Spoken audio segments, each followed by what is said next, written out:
ನಮಸ್ಕಾರ. ನಾನು ಒಂದು ಕಾಡಾನೆ. ನಾವು ನಡೆದದ್ದೇ ದಾರಿ ಹೌದು, ಆದರೆ ಇಂದು ಆ ದಾರಿಯೇ ಇಲ್ಲದ ನಡಿಗೆ ನನ್ನದಾಗಿದೆ. ಒಂದು ಕಾಲದಲ್ಲಿ ನಮ್ಮ ಪೂರ್ವಿಕರು ನಡೆದಾಡಿದ ಕಾಡುಗಳು ಇಂದು ನನ್ನ ನೆನಪುಗಳಲ್ಲಿ ಮಾತ್ರ ಉಳಿದಿವೆ. ನಮ್ಮವರೆಲ್ಲ ಎಲ್ಲೆಲ್ಲಿ ಚದುರಿ ಹೋದರು, ಯಾರಿದ್ದಾರೆ ಯಾರಿಲ್ಲ, ಯಾರನ್ನು ಮತ್ತೆ ಕಾಣುವೆನೋ ನನಗೆ ಗೊತ್ತಿಲ್ಲ. ನಾವು ಹಿಂಡುಗಳಾಗಿ ಬದುಕುವ ಮಾತೃಪ್ರಧಾನ ಜೀವಿಗಳು. ನಮ್ಮ ದೊಡ್ಡಮ್ಮಳೆ ನಮ್ಮ ನಾಯಕಿ. ಅವಳ ಅನುಭವ, ನೆನಪು ಮತ್ತು ಮಾರ್ಗದರ್ಶನವೇ ನಮ್ಮ ಬದುಕಿನ ದಿಕ್ಸೂಚಿ. ತಲೆಮಾರುಗಳಿಂದ ನೆನಪಿನಲ್ಲಿ ಇಟ್ಟುಕೊಂಡಿದ್ದ ನೀರಿನ ಮೂಲಗಳು, ಆಹಾರದ ದಾರಿಗಳು, ಸುರಕ್ಷಿತ ಕಾಡುಗಳು, ಅವನ್ನೇ ನಂಬಿ ನಾವು ಮತ್ತೆ ಮತ್ತೆ ಆ ಹಾದಿಯಲ್ಲಿ ಸಾಗುತ್ತಿದ್ದೆವು. ಆದರೆ ಈ ಬಾರಿ ಎಲ್ಲವೂ ಬದಲಾಗಿತ್ತು.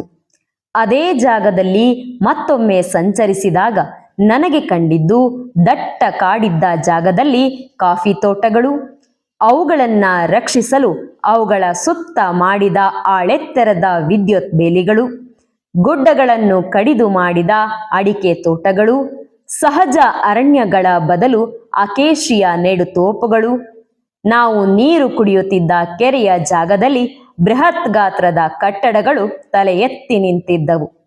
ನಮ್ಮ ಸಂಚಾರದ ದಾರಿಯಲ್ಲಿ ಆಳವಾದ ಕಂದಕಗಳು ಬಾಯ್ತೆರೆದು ನಿಂತಿದ್ದವು.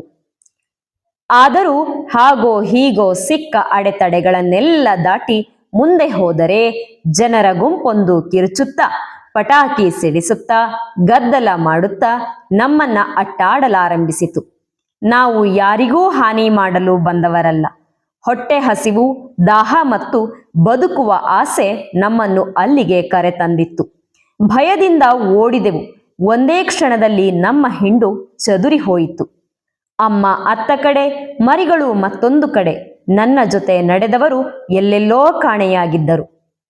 ಇಂದು ನಾನೀಗ ಒಬ್ಬಂಟಿ. ನಾವು ಅತ್ಯಂತ ಬುದ್ಧಿವಂತ ಜೀವಿಗಳು. ವರ್ಷಗಳ ನಂತರವೂ ನೀರಿನ ಮೂಲಗಳನ್ನು ನೆನಪಿಟ್ಟುಕೊಳ್ಳುತ್ತೇವೆ.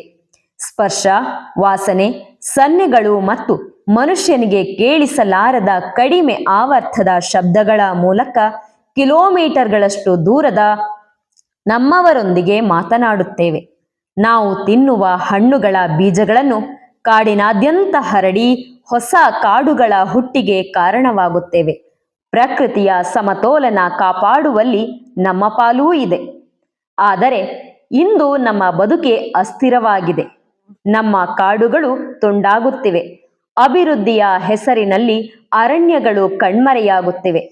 ಅಕ್ರಮ ಒತ್ತುವರಿ, ಗಣಿಗಾರಿಕೆ, ರಸ್ತೆ, ರೈಲು ಮಾರ್ಗಗಳು ನಮ್ಮ ನೈಸರ್ಗಿಕ ಸಂಚಾರದ ದಾರಿಗಳನ್ನು ಕತ್ತರಿಸಿಬಿಟ್ಟಿವೆ.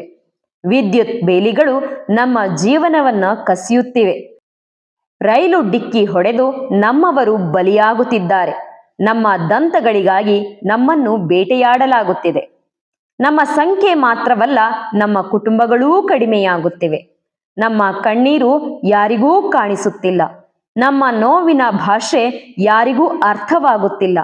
ನಾವು ಮೂಲತಃ ಕಾಡಿನವರು, ನಿಮ್ಮ ಶತ್ರುಗಳಲ್ಲ. ನಮಗೂ ಈ ಭೂಮಿಯ ಮೇಲೆ ಬದುಕುವ ಹಕ್ಕಿದೆ. ಕೊನೆಯದಾಗಿ ಒಬ್ಬ ದಣಿದ ಕಾಡಾನೆಯಾಗಿ ಕೈ ಮುಗಿದು ಮನುಕುಲವನ್ನ ಬೇಡುವುದಿಷ್ಟೆ. ನಿಮ್ಮ ಅಭಿವೃದ್ಧಿ ಮುಂದುವರಿಯಲಿ, ಆದರೆ ನಮ್ಮ ಅಸ್ತಿತ್ವವನ್ನು ಕಸಿಯಬೇಡಿ. ನಿಮ್ಮ ಮಕ್ಕಳಿಗೆ ಹೇಗೆ ಬದುಕುವ ಹಕ್ಕಿದೆಯೋ ನಮ್ಮ ಮರಿಗಳಿಗೂ ಅಷ್ಟೇ ಹಕ್ಕಿದೆ. ಪ್ರಕೃತಿಯನ್ನ ಉಳಿಸಿ, ಕಾಡನ್ನೂ ಉಳಿಸಿ, ನಮ್ಮನ್ನೂ ಉಳಿಸಿ. ಯಾಕೆಂದರೆ ನಾವು ಉಳಿದರೆ ಮಾತ್ರ ಕಾಡು ಉಳಿಯುತ್ತದೆ, ಕಾಡು ಉಳಿದರೆ ಮಾತ್ರ ಈ ಭೂಮಿ ಉಳಿಯುತ್ತದೆ.